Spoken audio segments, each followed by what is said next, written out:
Assalamualaikum warahmatullahi wabarakatuh. Salam Pramuka. Selamat pagi adik penggalang ramu. Apa kabar? Kak Sasa harap semuanya dalam keadaan sehat walafiat. Alhamdulillah hari ini kita bisa menjalankan Pramuka daring kembali. Hari ini pertemuan ke-8 ya adik-adik. Hari ini kita akan belajar mengenai tanda pengenal. Nah, dulu kita sudah pernah belajar mengenai tanda pengenal. Mari kita ingat-ingat kembali. Apa itu tanda pengenal adik-adik? Ada yang tahu? Jadi, tanda pengenal ini merupakan tanda-tanda yang dikenakan pada pakaian seragam pramuka yang dapat menunjukkan identitas seorang pramuka. Baik identitas diri, tanggung jawab, daerah asal, wilayah tugas, kecakapan, hingga tanda penghargaan yang dimiliki. Nah, fungsi tanda pengenal ini apa sih?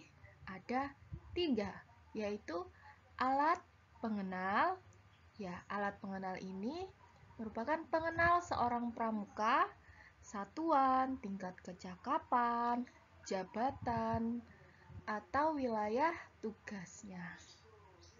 Kemudian yang kedua, fungsi dari tanda pengenal yaitu tanda pengakuan dan pengesahan. Nah, maksudnya tanda pengakuan dan pengesahan atas keanggotaannya, tingkat kecakapannya, serta pemberian tanggung jawab, hak, dan kewajiban kepada seorang anggota gerakan pramuka. Kemudian yang ketiga sebagai tanda penghargaan. Nah, tanda pengenal ini juga bisa menjadi tanda penghargaan kepada seseorang atas prestasi dan tindakannya, agar yang bersangkutan selalu menjaga dan memelihara nama baik pribadi dan organisasinya. Kemudian kita masuk ke jenis tanda pengenal. Yang pertama, yang umum ya. Ada 5, yaitu tanda tutup kepala, untuk wanita memakai boni, untuk pria memakai baret, kemudian setengah leher atau hasduk, kemudian ada tanda pelantikan, ada tanda kepramukaan sedunia, dan tanda harian.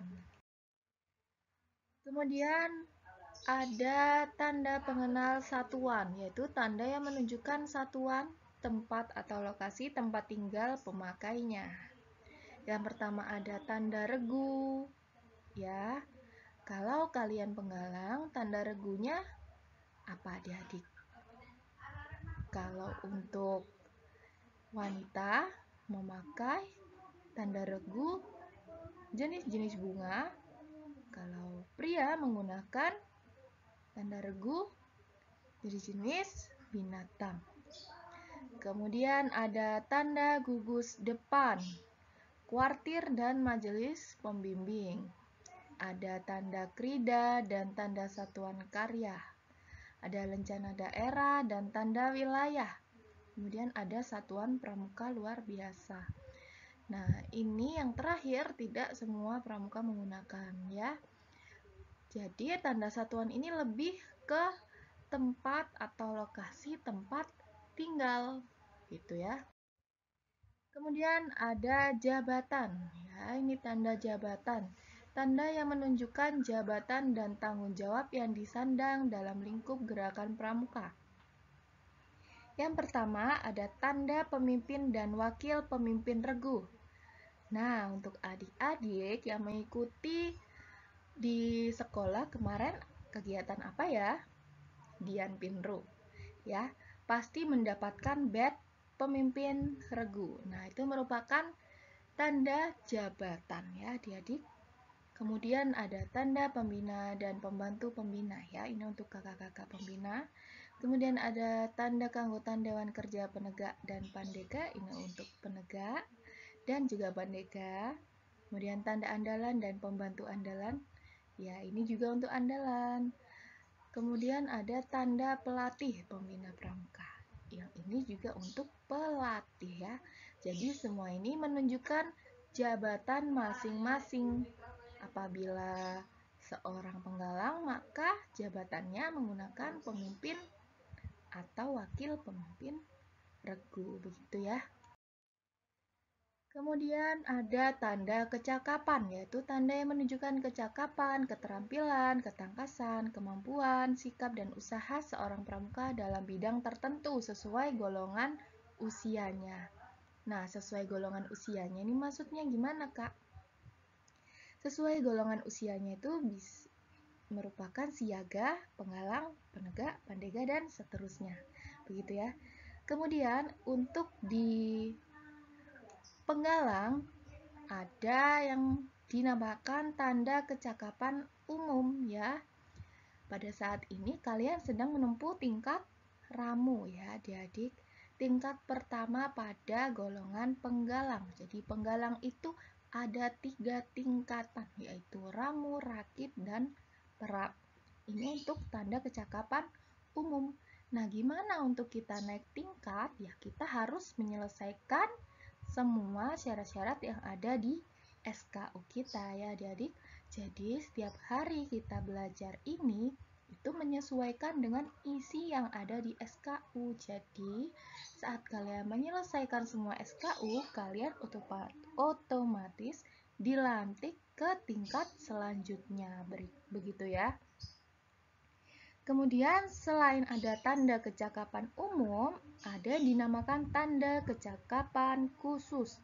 Nah, untuk saat ini kalian belum menempuh tanda kecakapan khusus.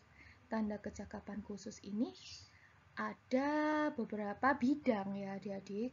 Contohnya dalam bidang P3K, kemudian dalam bidang perkebunan, dalam bidang sosial. Jadi nanti keterampilan kalian itu dinilai dan itu ada tingkatannya. Untuk tingkat pertama dinamakan purwa, untuk tingkat kedua ada madya, dan yang paling atas yaitu tingkat utama ya.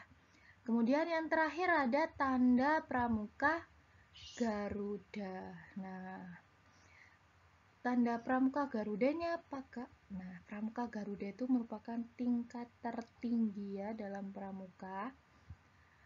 Nah, seorang pramuka Garuda harus sudah mencapai tingkat terap pada golongannya dan memiliki tanda kecakapan khusus sebanyak 25 ya, dan itu ada syaratnya berada di tingkat yang mana. Nah, gitu. Siapa yang ingin menjadi pramuka Garuda? Ayo, mari kita sama-sama belajar. Kemudian ada tanda kehormatan. Nah, tanda kehormatan ini tanda yang menunjukkan jasa atau penghargaan yang diberikan kepada seorang atau jasa dharma bakti dan lain-lainnya. Nah, untuk kalian para peserta didik, ada tanda penghargaan, bintang tahunan, lencana wiratama, dan lencana teladan. Kemudian juga ada untuk penghargaan untuk orang dewasa. Itu ya adik-adik. Nah, ini merupakan letak-letak tanda pengenal yang sudah Kak Sasa jelaskan tadi. Yang pertama tadi ada umum ya, tanda tutup kepala yang merupakan baret atau boni. Kemudian setengah leher atau hasduk. Kemudian ada tanda pelantikan. Tanda pelantikan ini merupakan logo apa adik-adik? Logo lambang pramuka ya. Untuk pria ada di saku sebelah kiri dan wanita ada di kerah sebelah kiri. Kemudian ada tanda kepramukaan sedunia yang merupakan logo WOSEM ya, lambang WOSEM. Pria berada di atas saku kanan, wanita ada di kerah sebelah kanan. Kemudian ada tanda satuan ya, tanda regu. Ada di sebelah kiri di lengan ya. Kemudian ada tanda gugus depan ada di lengan kanan. Begitu juga untuk lencana daerah dan tanda wilayah. Kemudian ada tanda jabatan. tanda jabatan ada di mana? Ya, ini kalau misalnya pemimpin regu dinamakan Pratama ya. Ini diletakkan di saku sebelah kanan. Nah, adik-adik yang mengikuti Dian Pinro kemarin, silahkan dipasang di saku sebelah kanan. Kemudian ada tanda kecakapan, ya, TKU, tanda kecakapan umum. Di mana letaknya? Di lengan sebelah kiri, ya. Ini tanda kecakapan umum apa aja tadi? Ramu, rakit, terap ya. Kalau misalnya berada pada tingkat ramu maka V-nya itu hanya 1 ya. Ini ya adik-adik. Untuk gambarnya ada di bawah. Nah, itu ada keterangannya lengan kiri. Nah, untuk yang kotak itu tadi merupakan tanda apa? Tanda satuan ya, merupakan tanda regu. Kalau laki-laki menggunakan tanda regu jenis-jenis binatang, di situ apa? Apa tuh? Kuda laut ya. Kalau putrinya menggunakan bunga mawar ya di situ. Nah, bawahnya itu merupakan tanda kecakapan umum yang dimiliki. Di gambar ini ada 3, jadi dia berada di tingkat terap ya. Kalau ramu berarti V-nya 1 ya.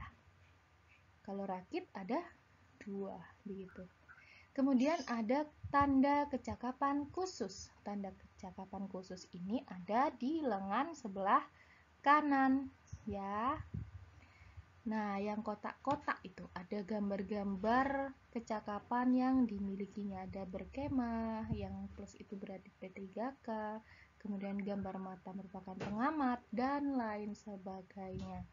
Nah, adik-adik, karena letak lengan kanan ini sempit, maka tanda kecakapan khusus bisa diletakkan di tetampan ya. Tetampan ini nanti seperti menggunakan selempang ya, selempang berwarna coklat dengan tepi jika penggalang maka berwarna merah. Nah, nanti tanda kecakapan khusus yang dimilikinya bisa diletakkan di situ ya. Jadi mereka bisa mengumpulkan sebanyak-banyaknya ya. Kalian bisa mengumpulkan sebanyak-banyaknya tanda kecakapan khusus yang kalian ingin miliki begitu. Kemudian ada tanda Pramuka Garuda. Tanda Pramuka Garuda ini merupakan pita yang dikalungkan ya. Nah, jika kalian melihat di atas hasduk, ya di atas hasduk ini ada pita berwarna merah, kemudian ada medali kecil berbentuk segi 5 yang di tengahnya bergambar burung Garuda, itu merupakan tanda Pramuka Garuda. Kemudian ada tanda penghargaan. Nah, tanda penghargaan ini ada di mana? Di dada sebelah kiri ya, adik-adik. Begitu juga dengan bintang tahunan. Nah, itu saja yang Kak Salsa jelaskan pada pertemuan kali ini. Jangan lupa untuk mengerjakan penugasan hari ini di pertemuan ke-8. Kalian diperintahkan untuk mengisi apa? Mengisi kotak-kotak yang kosong itu kalian beri keterangan ya. Nama tanda itu merupakan tanda apa? Nah, pasti kalian sudah bisa. Karena Kak Salsa sudah menjelaskannya. Semua mulai dari umum hingga tanda penghargaan ya adik-adik. Semoga apa yang Kak Salsa sampaikan hari ini dapat bermanfaat untuk kedepannya. Mohon maaf apabila Kak Salsa masih banyak salah kata dalam menyampaikan materi. Sampai jumpa di pertemuan selanjutnya. Wassalamualaikum warahmatullahi wabarakatuh. Salam Pramuka.